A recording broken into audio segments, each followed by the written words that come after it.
বেলা দেখি মেঘলা ওয়েদার দেখে মোটেই কিছুতেই কাজ করতে ভালো লাগছিল না। তারপর দেখি আবার বেজে গেছে 6:30, তাই রান্নাঘরে ছুটে চলে এলাম ছেলের স্কুলে টিফিন করার জন্য।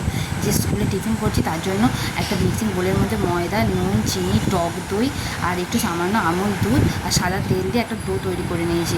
এই ডোটা চাপা দিয়ে কিছুক্ষণ রেস্টে রাখার পর তাতে একটা বোলের মধ্যে রেখেছিলাম যে কিছুটা বাটার দিয়ে আর তাতে অরিগেনো দিয়ে একটুখানি মিক্সিং বোলের মধ্যে ভেটে নিয়েছিলাম। আর ওইটা একটা যে ডোটা বানিয়েছিলাম তাকে বেলে নিয়ে এক ধারে সেটা দেওয়ার পর তাতে কিছুটা চিজও রেখেছিলাম আলাদা করে ময়দা আর বাটার দিয়ে, সেটা লাগিয়ে দিয়ে সেটা জিনিসটাকে ভালো করে ফোল্ড করে নিয়ে আর ছড়ি দিয়ে ভালো করে মাঝখান দিয়ে কাটিং করে নিয়েছি। এরপর এটাকে মাইক্রোওভেনে 10 মিনিট প্রিহিট করে নেওয়ার পর সেইটাকে আবার 10 মিনিট 180 ডিগ্রি টেম্পারেচার রাখার পর এটা চিজ যে ব্রেডটা তৈরি করেছি সেটা হয়ে গেছে।